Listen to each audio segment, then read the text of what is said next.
Hello friend, जय हिंद, जय Bharat and I hope आप सभी अच्छे होंगे। और बच्चों, हम लोगों ने लास्ट क्लास में स्टार्ट किया था that is the atomic structure. उसके अंतर्गत हम लोगों ने स्टार्ट किया था study of the sub atomic particle, जिसके अंतर्गत हम वन बाय वन डिस्कस कर रहे थे कि भाई माने जो सब एटॉमिक पार्टिकल है उनका डिस्कवरी कब हुआ और उनका डिस्कवरी कैसे हुआ, उनका डिस्कवरी किस साइंटिस्ट ने किया। क्लियर है ना। तो हम लोग ऑलरेडी जो सब एटॉमिक पार्टिकल है that is the electron, proton and neutron, तो हम लोग ऑलरेडी जो इलेक्ट्रॉन का जो डिस्कवरी है उसके बारे में हम लोग ऑलरेडी डिस्कशन कर चुके हैं। तो today I am just going to start discovery of the proton and then after I will about the discovery of neutron. तो let's see discovery of the proton. Okay बच्चों, यहाँ पे हम लोग before studying about the discovery of the proton we will see what is the proton. Okay, so here I am just going to start discovery of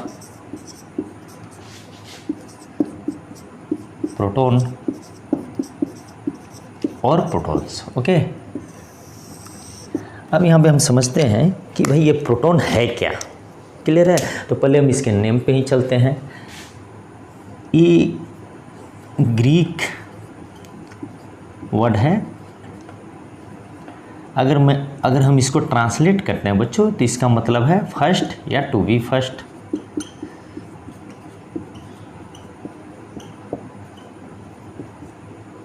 clear है। अब अगर हम chemistry की लैंग्वेज में समझते हैं इसको तो ये है क्या। तो प्रोटॉन एक ऐसा पार्टिकल है जो पॉजिटिवली चार्ज पार्टिकल है और जिसके अंतर्गत इलेक्ट्रॉन नहीं है। क्लियर है। तो अब बच्चों, प्रोटॉन तो इंडिपेंडेंटली एग्जिस्ट नहीं करता है। क्लियर है ना। तो हमें एग्जिस्ट क्या करता है, एग्जिस्ट करता है एक एटम।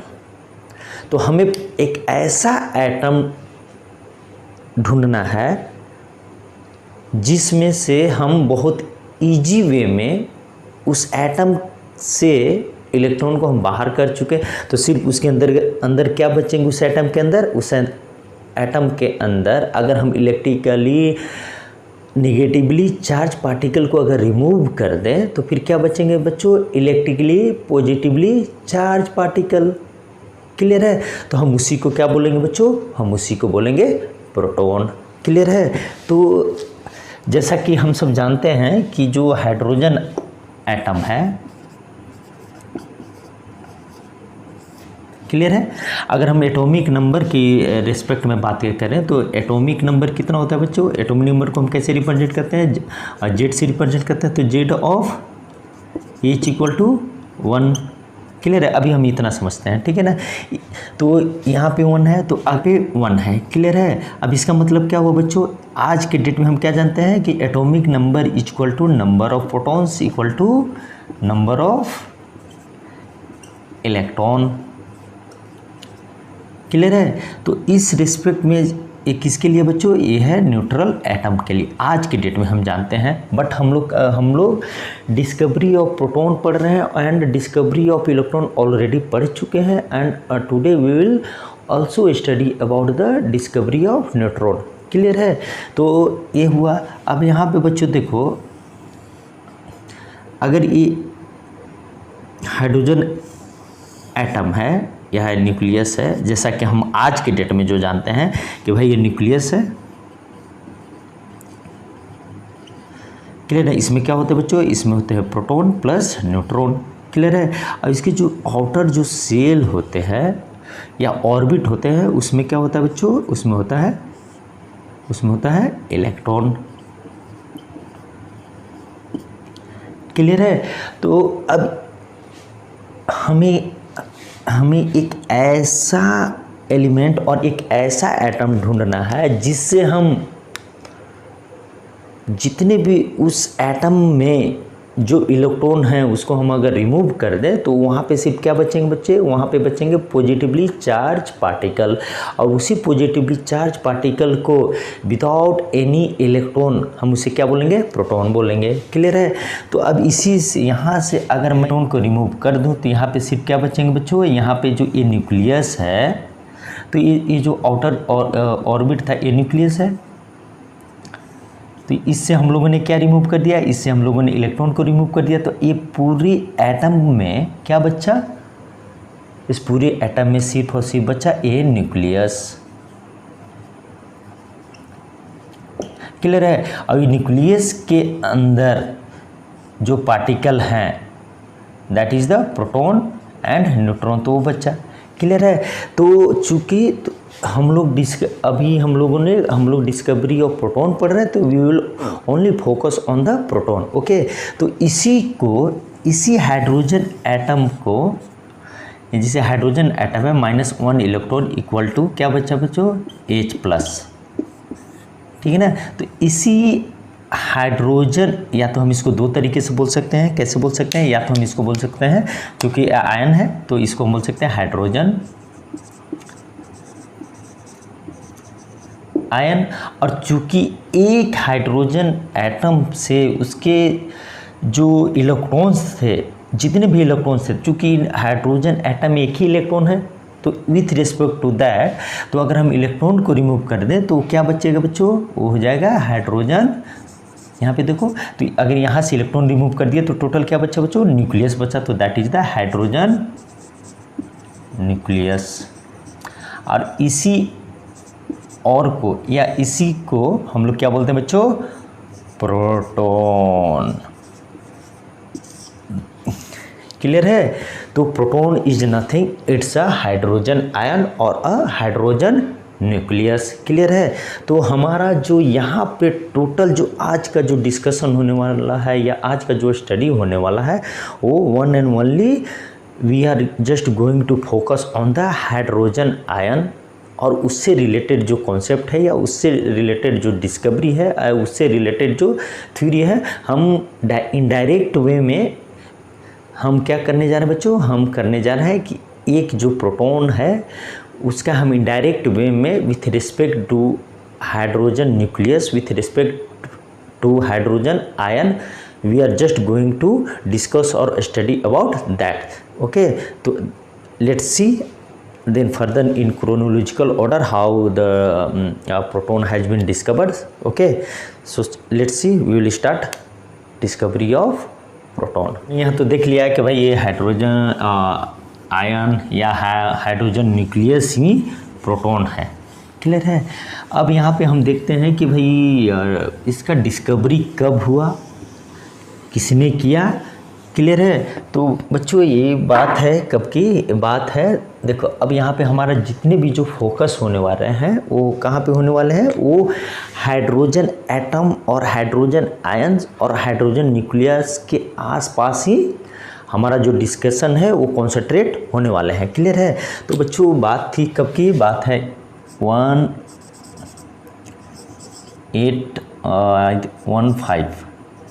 एक थे कौन थे बच्चों, एक थे विलियम टॉड साहब थे। फिर बात हम करते हैं कब के, फिर 1886 कौन थे बच्चों, गोल्डस्टीन साहब थे। फिर बात आती है बच्चों 1898 की, कौन थे बच्चों, यहाँ पे थे विलियम वीन साहब थे। एंड देन 1917 में कौन थे बच्चों, रदरफोर्ड साहब थे। क्लियर है। तो जो डिस्कवरी ऑफ प्रोटॉन है उसको अगर हम क्रोनोलॉजिकल ऑर्डर में अगर हम स्टडी करते हैं तो इन सब जो साइंटिस्ट हैं ये ईयर बाय ईयर इन सब का बहुत बड़ा योगदान रहा है। बट बच्चों क्या है कि जो साइंस है, तो साइंस में किसी भी चीज़ का डिस्कवरी का या किसी भी थ्योरी का श्रेय उसी को जाता है जो एक्सपेरिमेंटली उस थ्योरी को, उस कॉन्सेप्ट को जो प्रूव कर पाते हैं। क्लियर है। तो हम वन बाय वन देखते हैं कि इन्होंने किस तरह का कॉन्सेप्ट दिया था।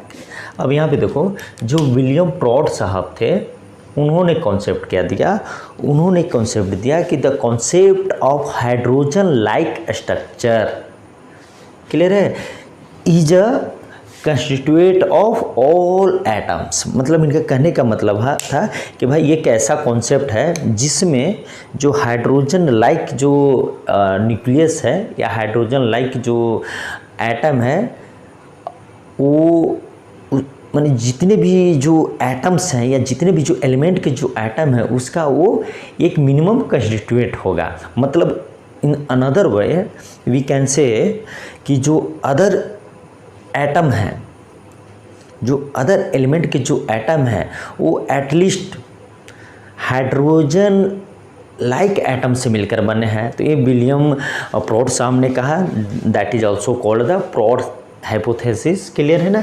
तो ये विलियम साहब ने बोला, एक कब बोला बच्चों 1815 ईस्वी में। अब उसके बाद आता है गोल्डस्टीन साहब। तो गोल्डस्टीन साहब क्या थे, इन्होंने क्या कॉन्सेप्ट दिया बच्चों, यहाँ पे देखो विलियम प्रॉड साहब ने कॉन्सेप्ट दिया, the concept of hydrogen like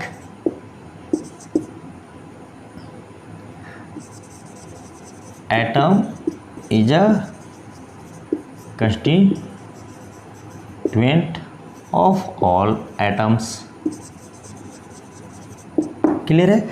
अब हम लोग आ जाते हैं गोल्डस्टीन साहब। यहाँ पे बहुत सारे बच्चे कंफ्यूज हो जाते हैं।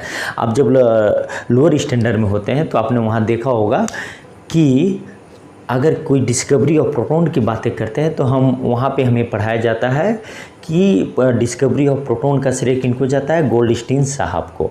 बट जब आप हायर क्लास में जाते हैं, जब आप हायर स्टडी के लिए जाते हैं और जब आप बहुत डिटेल में जाते हैं तब आपको पता चलेगा कि नहीं, गोल्डस्टीन साहब कुछ हद तक सही थे,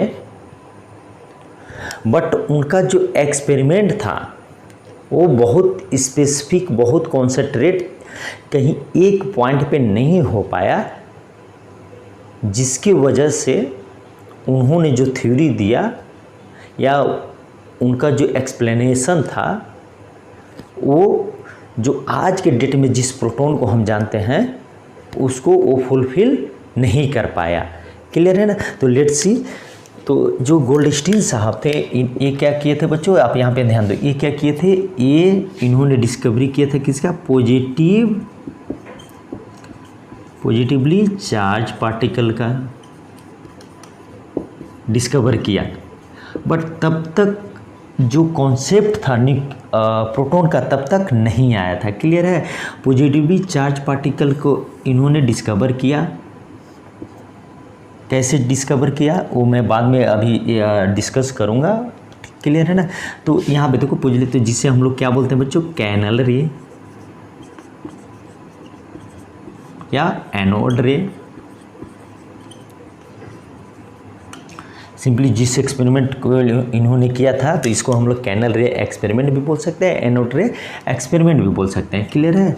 अब यहाँ पे आ जाते हैं बच्चों, अब यहाँ पे देख लेंगे, हम लोग इसके बारे में डिस्कशन फर्दर करेंगे। क्लियर है। अब यहाँ पे आ जाए विलियम वेन साहब। इन्होंने क्या बोला कि भाई जो हाइड्रोजन न्यूक्लियस है, क्लियर है, जो इन्होंने एक अपना थ्योरी दिया कि जो हाइड्रोजन न्यूक्लियस है, एक हाइड्रोजन न्यूक्लियस एक ऐसा पार्टिकल है जिसमें E/m ratio means charge by respective mass ratio is the highest with respect to all other atom. Clear है। तो इन्होंने यही कॉन्सेप्ट दिया कि हाइड्रोजन न्यूक्लियाई जो है या न्यूक्लियस जो है having E/m ratio is highest. Clear है। अब यहाँ पे आप हम लोगों ने देख लिया कि भाई विलियम प्रॉड साहब आ गए, गोल्डस्टीन साहब आ गए, विलियम वेन साहब आ गए, सब का कहीं ना कहीं जो प्रोटॉन है, कहीं ना कहीं जो हाइड्रोजन न्यूक्लियस है, उसी के आसपास इनका जो कॉन्सेप्ट है, इनका जो डिस्कशन है कॉन्सेंट्रेटेड है। तब लास्ट में आए कौन बच्चों, रदरफोर्ड साहब आए। तो जो डिस्कवरी ऑफ प्रोटॉन का जो जिनको श्रेय जाता है वो कौन थे बच्चों, रदरफोर्ड साहब, तो लेट्स सी रदरफोर्ड साहब ने कैसे उसका डिस्कवर किया, तो we will study about that. Okay, हम लोग देखते हैं गोल्डस्टीन साहब का एक्सपेरिमेंट। क्लियर है?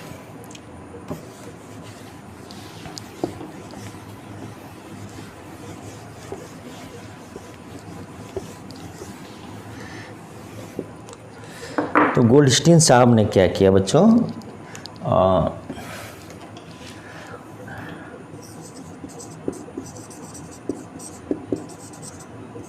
उन्होंने क्या किया, उन्होंने जो एक्सपेरिमेंट किया था वो क्या किया था बच्चों, एक्सपेरिमेंट उसी तरह का है जब जिस तरह का कैथोड रे एक्सपेरिमेंट या डिस्कवरी ऑफ इलेक्ट्रॉन के जैसा ही एक्सपेरिमेंट था। बट डिस्कवरी ऑफ इलेक्ट्रॉन कब था बच्चों, डिस्कवरी ऑफ इलेक्ट्रॉन हुआ था 1897 में। तो लेट्स सी गोल्डस्टीन साहब ने क्या किया, गोल्डस्टीन साहब ने का जो एक्सपेरिमेंट था उन्होंने एक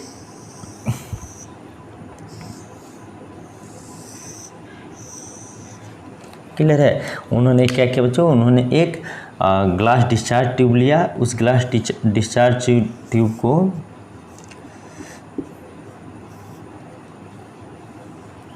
ये बहुत हाई वोल्टेज है, बैटरी होता है, जो उनका एक्सपेरिमेंट था अराउंड 10,000 वोल्ट।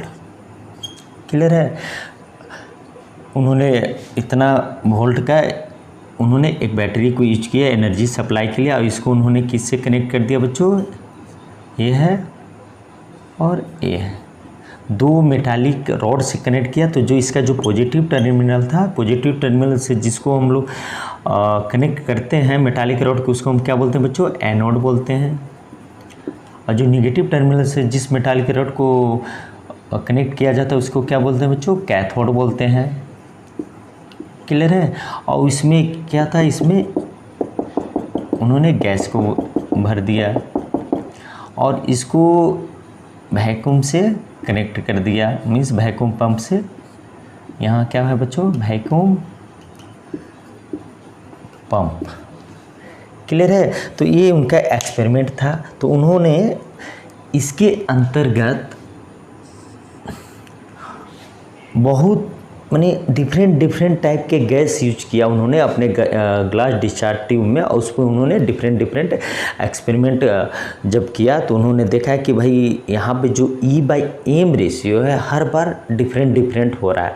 जब हम फर्दर पढ़ेंगे या जो लास्ट क्लास में हम लोगों ने देखा था कि डिस्कवरी ऑफ इलेक्ट्रॉन के टाइम जो E/m रेशियो था वो कांस्टेंट था, means irrespective of the nature of the electrode, irrespective of the nature of the gas. But यहाँ पे गोल्डस्टीन साहब ने क्या किया कि यहाँ पे वो कहीं एक गैस पे कॉन्सेंट्रेट न करके उन्होंने डिफरेंट गैस पे एक्सपेरिमेंट किया, और जिसका रिजल्ट ये था कि every time with respect to gas ये डिफरेंट टाइप का E/m रेशियो इन्होंने ऑब्जर्व किया। क्लियर है, तो अब देखो इस एक्सपेरिमेंट में इन्होंने क्या किया। अब यहाँ पे बच्चों देखो ये जो है ये कैथोड रे है, ये कैथोड है। तो इन्होंने क्या किया था बच्चों, ये कैथोड जो था ये था परफोरेटेड, ऐसे मतलब इसके अंदर हॉल था ताकि इसके थ्रू कोई भी चीज़ें आसानी से पास हो सके। और इसी के जो कैथोड था बच्चों, ये कैथोड के पीछे इन्होंने क्या, ये जो है इन्होंने एक फॉस्फोर का, that is the phosphor coated screen. Clear है, तो अब यहाँ पे इन्होंने क्या किया कि जो वैक्यूम पंप के हेल्प से ये जो ग्लास डिस्चार्ज ट्यूब में जो गैस भरे हुए थे उन्होंने इसे निकालना स्टार्ट किया, और निकालते इतना लो प्रेशर क्रिएट कर दिया कि इन्होंने देखा कि भाई एक ये जो एनोड है, एनोड से एक रे निकल रहा है। क्लियर है, ये एनोड से एक रे निकल रहा है। जो चूँकि हमारा जो कैथोड था, जो कैथोड इलेक्ट्रोड था वो परफोरेटेड था, तो ये जो रे निकल रहा है वो स्ट्रेट लाइन में ट्रैवल करता है। अब इसी हॉल से होते हुए ये कहाँ पे स्ट्राइक कर रहा है बच्चों, ये स्ट्राइक कर रहा है इसका जो एंड पॉइंट है। अब एंड पॉइंट पे क्या लगा हुआ था बच्चों, एंड पॉइंट पे लगा हुआ है फॉस्फोर। तो जैसे ही ये इस पे इस पे स्ट्राइक करता है तो यहाँ पे क्या होता है बच्चों, यहाँ पे ग्लो करता है, यहाँ पे क्या होता है फ्लोरोसेंट लाइट ग्लो करता है। तो इससे इन्होंने पता लगाया कि भाई ये जो एनोड है, एनोड से एक रे निकल रहा है जो कैथोड को क्रॉस करके जो फॉस्फोर कोटेड स्क्रीन है उस पर ये स्ट्राइक कर रहा है। तो on the basis of that इन्होंने इसका क्या दिया बच्चों, चूँकि ये जो रे है वो कहाँ से निकल रहा है बच्चों, ये एनोड से निकल रहा है, तो इसी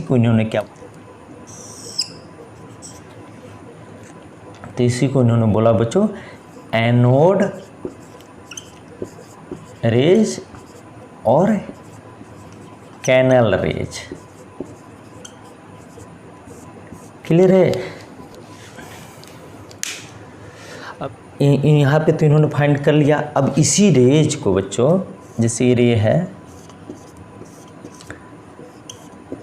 अगर इलेक्ट्रिक फील्ड के थ्रू जब इसे पास कराया गया, सपोज दैट यहाँ पे पॉजिटिव है, यहाँ पे निगेटिव है, तो ये देखा गया कि ये जो रे है वो जो निगेटिव टर्मिनल है उसके तरफ ये क्या हो रहा है बच्चों, ये बेंड हो रहा है। तो इससे इन्होंने पता लगाया कि भाई यहाँ पे क्या है, यहाँ पे पॉजिटिवली चार्ज पार्टिकल है। मतलब जो एनोड रे है वो किससे मिलकर बना है या किसके हेल्प से बन रहा है, या तो वो है जिस पार्टिकल से मिलकर बनना है या जिस पार्टिकल की वजह से हो रहा है वो क्या है बच्चों, वो है positively electrically charge particle. Clear है ना। तो इस बेसिस पे इन्होंने बोला। अब इसी को जब इन्होंने देखा कि भाई ये एस टर्मिनल है, जब मैग्नेटिक फील्ड में इसे रखा गया तो इन्होंने देखा कि भाई जो ये है, जो रे है वो किसके तरफ बेंड हो जा रहा है बच्चों, ये एस की तरफ बेंड हो जा रहा है। क्लियर है। मतलब यहाँ एन इज द पॉजिटिव और एस इज द निगेटिव। तो on the basis of that Goldstein साहब हैड कंक्लूडेड कि एक एनोड से कैथोड की तरफ जब हाई वोल्टेज का हम एनर्जी जब सप्लाई करते हैं तो जो अंडर द लो प्रेशर एक रे जनरेट होता है जो एनोड से जनरेट होता है और वो कैथोड की तरफ वो जाता है। क्लियर है। तो on the basis of that Goldstein साहब ने कंक्लूड किया कि भाई ये जो रे है वो क्या है, वो किससे मिलकर बना है, वो इलेक्ट्रिकली पॉजिटिवली चार्ज पार्टिकल से मिलकर बना है। बट यहाँ पे उन्होंने कॉन्सेप्ट नहीं दिया। क्यों नहीं दिया, उन्होंने पॉजिटिवली चार्ज पार्टिकल तो उन्होंने फाइंड कर लिया, बट यहाँ पे कभी इन्होंने हाइड्रोजन लिया, कभी इन्होंने ऑक्सीजन लिया, कभी इन्होंने नाइट्रोजन लिया। तो जब डिफरेंट गैसेस लेकर जब इन्होंने एक्सपेरिमेंट किया तो उनको हर बार ई बाई जो एम रेशियो था with respect to the respective gas different मिला। तो इसलिए वो कहीं एक पॉइंट पे कॉन्सेंट्रेट नहीं कर पाए, जिससे वो एक ऐसा कांस्टेंट फिगर या एक ऐसा कांस्टेंट वैल्यू बता पाए जो आज हम प्रोटॉन को जानते हैं कि भाई एक प्रोटॉन का डेफिनेट मास होता है, एक प्रोटॉन का डेफिनेट चार्ज होता है। तो यही इनका ड्रॉबैक रहा था। क्लियर है। तो अब यहाँ पे तो हम लोग इस समझ गए। तो गोल्डस्टीन साहब को इसलिए एक्सपेरिमेंटली इन्होंने प्रूफ नहीं कर पाए या एक्सपेरिमेंटली ये एक्सप्लेनेशन नहीं दे पाए, इसलिए इनका श्रेय जरूर जाता है पॉजिटिवली चार्ज पार्टिकल का डिस्कवर में, कैनल रे का डिस्कवर में, एनोड रेज का डिस्कवर में। बट जिसे आज हम प्रोटॉन जानते हैं उसका डिस्कवरी का श्रेय इनको नहीं जाता है। क्यों? क्योंकि भाई आज जो हम प्रोटॉन जानते हो क्या है, वो है हाइड्रोजन न्यूक्लियस और हाइड्रोजन आयन। तो बट गोल्डस्टीन साहब ने इसके बारे में वहाँ पे इन्होंने कोई डिस्कशन उस तरह से डिटेल में नहीं किया था। क्लियर है। तो अब चलो हम लोग आ जाते हैं डिस्कवरी। अब यहाँ पे तो हम लोग गोल्डस्टीन साहब को देख लिया। अब यहाँ पे अब हम देखते हैं डिस्कवरी ऑफ प्रोटॉन, जो रदरफोर्ड साहब को इसका श्रेय जाता है।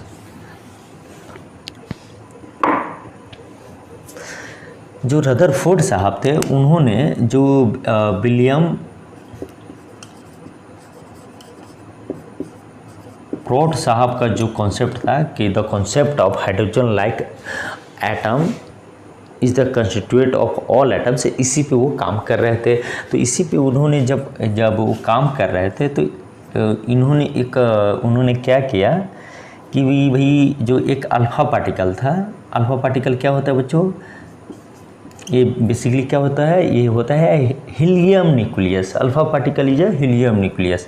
तो बेसिकली हम इसको रिप्रेजेंट करते हैं कैसे, ये है इसका atomic mass and 2 is the atomic number.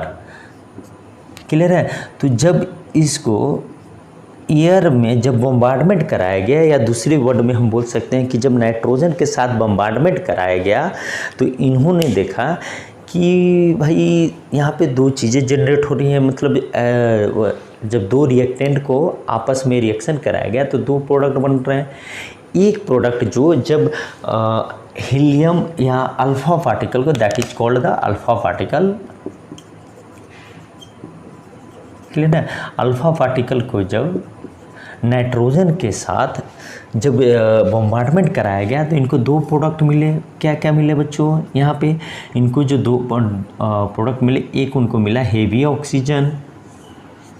तो ये हेवी जो ऑक्सीजन होता है, एक नॉर्मल ऑक्सीजन होता है जिसका एटॉमिक नंबर से लोग क्या बोलते हैं बच्चों, उसका जो एटॉमिक मास होता है वो होता है 17, और जो नॉर्मल जो ऑक्सीजन है, ऑक्सीजन का एक एटम है, उसका जो मीन्स एटॉमिक जो मास होता है बच्चों वो कितना होता है 16।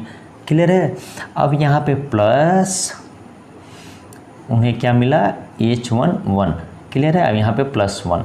बट जनरली हम इस तरह का जो रिएक्शन लेते हैं तो हम यहाँ चार्ज से कोई मतलब नहीं है तो हम इसको रिप्रेजेंट नहीं करते हैं।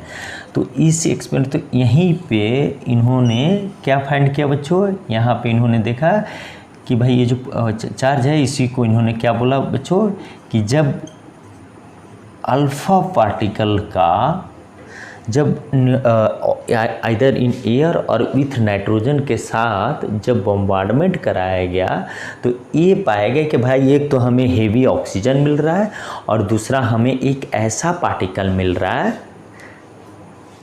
क्लियर है ना, जो जिसमें कोई इलेक्ट्रॉन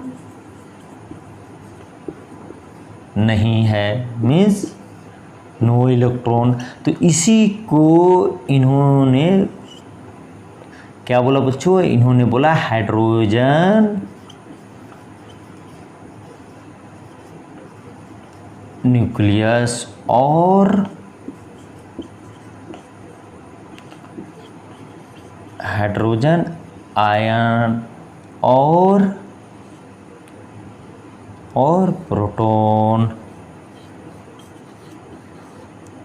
मतलब कहने का मतलब है प्रोटॉन में ग्रीक वर्ड में है, कहने का मतलब है कि जो फर्स्ट टाइम जो चीज़ हमें फर्स्ट टाइम जो हमें रिसीव हुआ उसे हम क्या बोलेंगे बच्चों, उसे हम बोलेंगे प्रोटॉन। अब इसी पार्टिकल को रदरफोर्ड साहब ने एक्सपेरिमेंटली इस तरह से इसे प्रूव किया, जिसे हम आज के डेट में हम जानते हैं क्या, प्रोटॉन। क्लियर है ना। तो प्रोटॉन, अब हम लोगों ने बच्चों यहाँ पे तो प्रोटॉन तो देख लिया। तो ये आप अब कोई भी बुक पढ़ेंगे तो आपको अब क्लियरली आपको इसका जो थ्योरेटिकल पार्ट है वो आपको बहुत अच्छे से समझ में आ जाएंगे, ठीक है ना। तो अब यहाँ पे तो ये क्या बच्चों, ये है पॉजिटिवली चार्ज पार्टिकल। तो एक प्रोटॉन जो होता है उस पर जो चार्जेज होता है बच्चों कितना होता है, वो होता है 1 + 1.602 × 10⁻⁻19 कूलम्ब। इसका जो मास होता है बच्चों कितना होता है, इसका मास होता है 1.672 × 10⁻27 किलोग्राम। और अगर हम इसका E/m रेशियो की बातें करें, E/m रेशियो ऑफ प्रोटॉन की बातें करें तो ये बच्चों होता है 9.58 × 10⁴ कूलम्ब पर ग्राम। तो इस तरह से आज के डेट में जिस इलेक्ट्रॉन के बारे में हम जानते हैं, तो आपने देखा है कि क्रोनोलॉजिकल ऑर्डर में कि इसके पीछे कितने ज़्यादा थ्योरी थे, कितने ज़्यादा कॉन्सेप्ट थे और इसका डिस्कवरी किस वे में कैसे किया गया। क्लियर है ना। तो ये था डिस्कवरी ऑफ प्रोटॉन्स। क्लियर। तो आई थिंक आपको ये अच्छे से समझ में आया होगा। अच्छे से पढ़ाई करो। जय हिंद, जय भारत।